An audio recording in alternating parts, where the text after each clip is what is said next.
Hi friends, మీకు ఈ video నచ్చితే లైక్ చేయండి, సబ్స్క్రైబ్ చేయండి. మనిషా సరైన ప్లాన్ ప్రకారం మిత్రని హోలీ వేడుకలకి పిలవటంతో ముందుగా మిత్ర హోలీ వేడుకలకి వస్తాడు. వెల్కమ్ మిత్ర, వెల్కమ్ అని సరియు చాలా సంతోషంగా రిసీవ్ చేసుకుంటూ ఉంటుంది.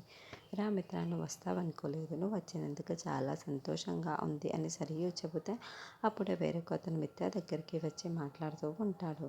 తర్వాత మనిషా సరియు ఇద్దరు మాట్లాడుకుంటూ ఉంటారు.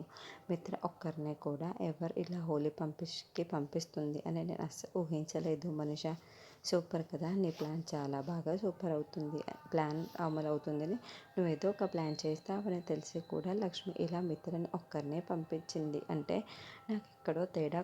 లక్ష్మి కూడా ఏదో ఒకటి ప్లాన్ చేస్తుంది అని అనిపిస్తుంది. లక్ష్మి అని అది ఉన్న టెన్షన్లో, అది ఉన్న బాధలో మళ్ళీ అది ప్లాన్ చేయడమా?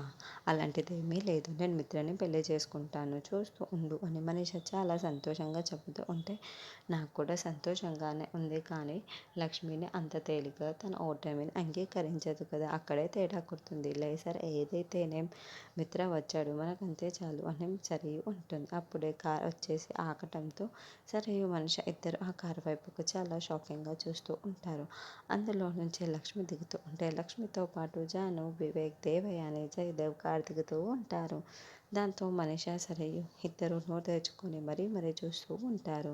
మిత్ర ఒక్కడే వచ్చాడు అనుకుంటే లక్ష్మినే కాదు, లక్ష్మితో పాటు ఫ్యామిలీ మొత్తం దిగిపోయారు. వీళ్ళందరి ముందట నువ్వు మిత్రని ఎలా పెళ్లి చేసుకుంటావు మనీషా అని సరియు అడుగుతూ ఉంటే అవును కదా, ఇప్పుడు ఏం చెయ్యాలి అని మనీషా టెన్షన్ పడుతూ ఉంటుంది. మరి మనీషా ప్లాన్ని తిప్పికొట్టి లక్ష్మి ఏం చేయతుందండి నెక్స్ట్.